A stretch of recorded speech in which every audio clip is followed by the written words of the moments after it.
Voilà, donc une autre question.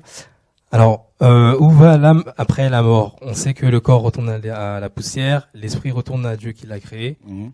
Après, pour l'âme, ça c'est un point d'interrogation. Alors, très bonne question. Et je vais répondre en disant,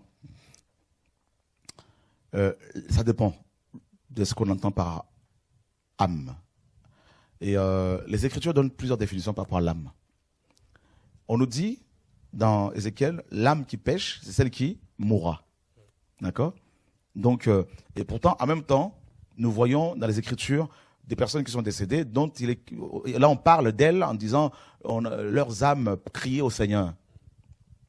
Donc, en fait, c'est comme s'il y a une contradiction. Or, il n'y en a pas, parce que les Écritures ne se contredisent pas.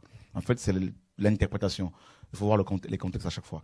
Maintenant, ici, l'âme, parfois, dans les Écritures, représente l'homme charnel, c'est-à-dire le corps humain. L'homme, tout simplement, dans son entièreté. L'homme en tant qu'homme, en tant qu'humain, en tant qu'être humain, qui peut mourir.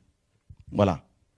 Et parfois, quand on parle de l'âme dans les Écritures, on fait allusion, les auteurs ont fait allusion à la partie immatérielle, à la partie spirituelle, c'est-à-dire à l'esprit. D'accord. Voilà. Et parfois, ils vont parler de l'âme en parlant simplement du sang, le sang, comme dans Lévitique 17, où Dieu dit l'âme c'est le sang c'est l'âme. Voilà. Et dans ce cas-là, quand une personne physique meurt, eh ben, son sang aussi meurt automatiquement. Et maintenant, allons voir dans Apocalypse chapitre 6, je crois, le verset 9. Et quand il eut ouvert le 5e sceau, je vis sous l'autel les âmes de ceux qui avaient été tués pour la parole de Dieu et pour le témoignage qu'ils avaient rendu.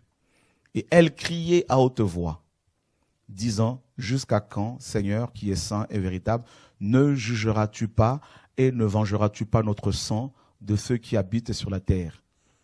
Et il leur fut donné à chacun des robes blanches. Il leur fut dit de se tenir en repos encore un peu de temps, jusqu'à ce que le nombre de leurs compagnons de service et de leurs frères qui doivent être mis à mort comme eux soit complet. Amen. Donc là, on nous dit que c'est des âmes qui ont été tuées. Pourtant, ces personnes continuent à s'exprimer, à parler. Donc,